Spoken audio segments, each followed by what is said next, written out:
Action potential from Wikipedia, the free encyclopedia at www.wikipedia.org.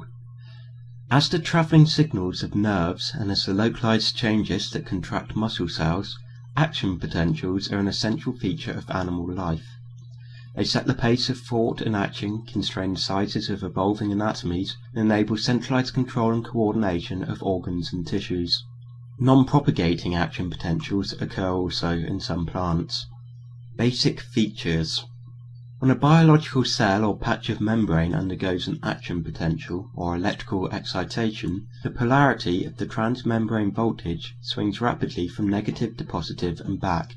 Within any one excitable cell, consecutive action potentials typically are indistinguishable. Also, between different cells, the amplitudes of the voltage swings tend to be roughly the same, but the speed and simplicity of action potentials vary significantly between cells, in particular between different cell types.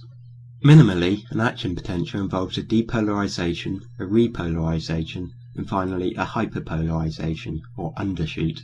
In specialized muscle cells of the heart, such as pacemaker cells, a plateau phase of intermediate voltage may precede repolarization.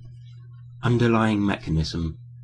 The transmembrane voltage changes that take place during an action potential result from changes in the permeability of the membrane to specific ions, the internal and external concentrations of which cells maintain in an imbalance.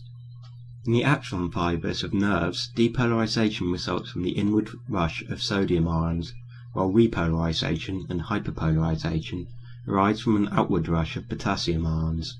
Calcium ions make up most or all of the depolarizing currents at an axon's presynaptic terminus, in muscle cells, including the heart, and in some dendrites. Imbalance of ions that makes possible not only action potentials but a resting cell potential arises through the work of pumps, in particular the sodium-potassium exchanger. While a cell is at resting cell potential, the electric forces between the sodium and potassium of the neuron is counterbalanced by the diffusive forces, creating a state of equilibrium. Changes in membrane permeability and the onset of cessation of ionic currents reflect the opening and closing of voltage-gated ion channels, which provide portals through the membrane for ions. Residing in and spanning the membrane, these proteins sense and respond to changes in the transmembrane potential. The depolarization phase of an action potential is due to the opening of voltage-gated ion channels, either sodium channels or calcium channels, or a combination of both depending on the particular membrane. Sodium ions and calcium ions are positively charged. When a voltage-gated sodium channel or calcium channel opens, positively charged ions move into the cell. Voltage-gated sodium channels automatically gate shut after about a millisecond. Calcium-mediated action potentials can be much longer in duration. The repolarization phase of an action potential is due to the opening of voltage-gated potassium channels. Cells normally keep the concentration of potassium ions high inside cells. When voltage-gated potassium channels open, positively charged potassium ions move out of the cell, causing the membrane potential to return to a negative inside potential. Initiation. Action potentials are triggered by an initial depolarization to the point of threshold. This threshold potential varies, but generally is about 15 millivolts above the resting potential of the cell. Biologically, in nerves, depolarization typically originates in the dendrites at synapses. In principle, however, an action potential may be initiated anywhere along a nerve fiber. In his discovery of animal electricity, Luigi Galvani made a leg of a dead frog kick as if alive by touching a sciatic nerve with his scalpel, to which he had inadvertently transferred a negative static electric charge. Wave propagation. In the fine fibers of simple unmyelinated axons, action potentials propagate as waves.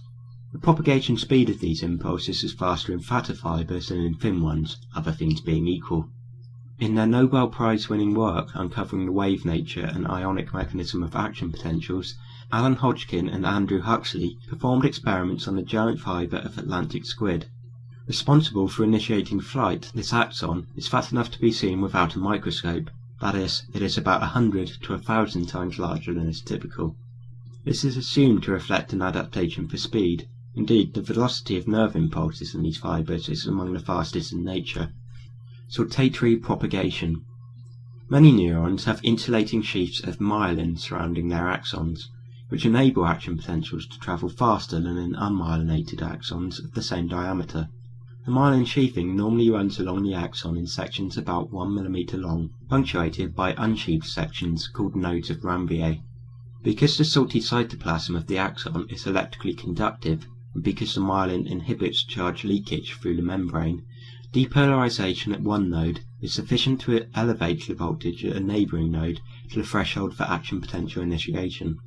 Thus, in myelinated axons, action potentials do not propagate as waves, but occur at successive nodes and in effect hop along the axon. This mode of propagation is known as saltatory conduction. The disease multiple sclerosis is due to a breakdown of myelin sheathing and degrades muscle control by destroying axon's ability to conduct action potentials. Refractory period. This section is a summary of the article Refractory period.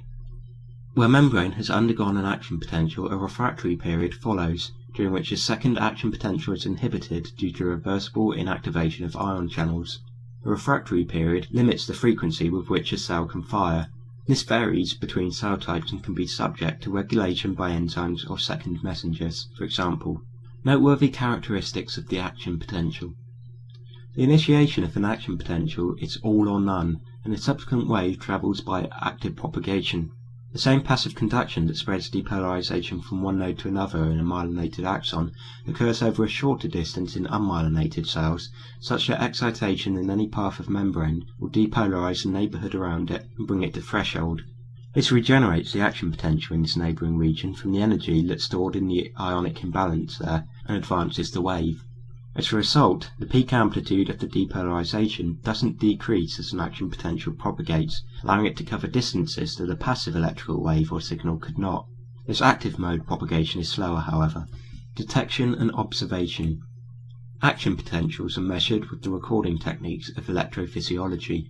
In the case of an archetypal nerve action potential on an oscilloscope, a relatively large swing to a more positive value followed by the repolarization recovery and undershoot together trace an arc that could be described as a distorted sine wave, or like the blips on a hospital EKG machine that can be seen on TV.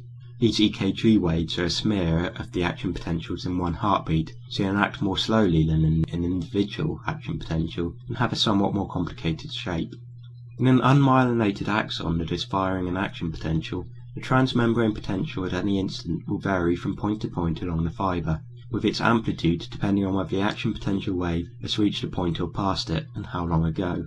A recording from a single point will show the various stages of the action potential enacted, depolarization, repolarization and hyperpolarization, as a wave passes.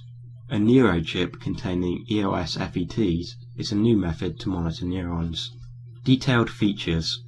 Prototypically, depolarization and repolarization together are complete in about 2 milliseconds, while undershoots can last hundreds of milliseconds depending on the cell. In neurons, the exact length of the roughly 2 millisecond delay in repolarization can have a strong effect on the amount of neurotransmitter released at a synapse. The duration of hyperpolarization determines the nerve's refractory period, and hence the frequency at which it will fire under continuous stimulation. Both of these properties are subject to biological regulation, primarily, among the mechanisms discovered so far, acting on ion channels selective for potassium. In pacemaker and other cardiac muscle cells, inward calcium currents determine the shape and duration of the plateau phase, which in turn controls the strength and duration of contraction. For more details, see the articles Cardiac Action Potential, Ventricular Action Potential, Atrial Action Potential, and Pacemaker Action Potential. References: M. F. Baer, B. W. Connors, and M. A. Paradiso, 2001, Neuroscience, Exploring the Brain, as published by Lippincott in Baltimore. Eric Kandel, James Schwartz, and Thomas Jessel, 2000, Principles of Neuroscience, 4th edition, published in New York by McGraw-Hill. Dale Purves, et al., Neuroscience, 2nd edition, 2001, published by Sinner Associates. This article and the recording are published under the terms of the GNU Free Documentation License.